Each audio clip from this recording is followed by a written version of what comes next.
खरं तर गर्भारपण स्त्रीसाठीच नाही तर संपूर्ण कुटुंबासाठी आनंदाची उधळण असते.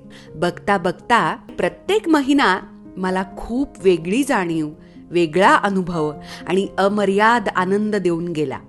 हाच अमर्यादित आनंद मर्यादित लोकांसोबत डोहाळ जेवण समारंभाच्या निमित्ताने साजरा करावा असं मला वाटलं, आणि तो सुद्धा आपल्या छान पारंपरिक पद्धतीनं. या संपूर्ण डोहाळ जेवण कार्यक्रमातील ठिकाण, डेकोरेशन, फूड, वस्तू, साड्या, ब्लाऊज, दागिने या सगळ्या गोष्टींची माहिती मी या व्लॉगमध्ये सांगणार आहे. म्हणूनच हा व्हिडिओ शेवटपर्यंत पाहत रहा.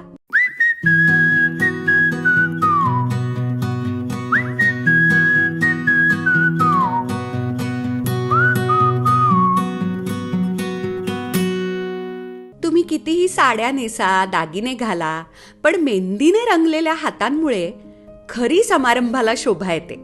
खऱ्या अर्थाने नटल्यासारखं वाटतं. माझी सुद्धा डोहाळ जेवणाची मेहंदी मस्त जमून आली.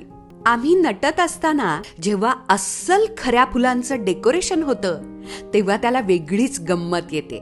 प्रत्येक कॉर्नरचे तासन तास फोटो सेशन करावं इतकं सगळं सुंदर दिसत होतं. पण मुख्य समारंभाचं स्थळ कसं सजवलं आहे याबद्दल मला काहीही माहिती नव्हती. अगदी साडीपासून ते दागिन्यांपर्यंत प्रत्येक गोष्टीची निवड मी अगदी मनापासून केली होती. डोहाळे हे एक गमतीशीर मिथक आहे. गंमत म्हणून डोहाळ जेवणाची आरास करताना माझ्या प्रियजनांनी माझ्या सगळ्या आवडीच्या पदार्थांची आरास मांडली होती. मग भरपूर आशीर्वादांसाठी आणि शुभेच्छांसाठी औक्षण आणि ओटीचा कार्यक्रम पार पडला. डोहाळ जेवण आणि चंद्र आणि धनुष्यबाण नाही असं कधी होईल का?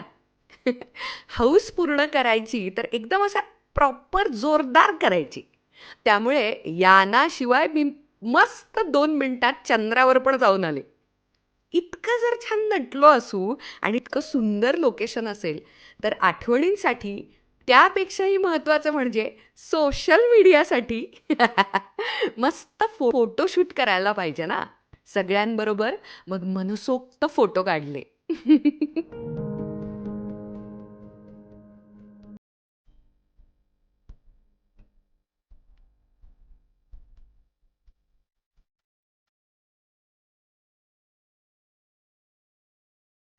तर इतका सुंदर सोहळा पार पाडताना किती लोकांचे हात लागले असतील. पण प्रेमासाठी, प्रेमाने, प्रेमाच्या माणसांनी सजलेल्या या डोहाळ जेवणाच्या कार्यक्रमासाठी आम्ही तिघही तुम्हा सर्वांचे आयुष्यभर कृतज्ञ राहू.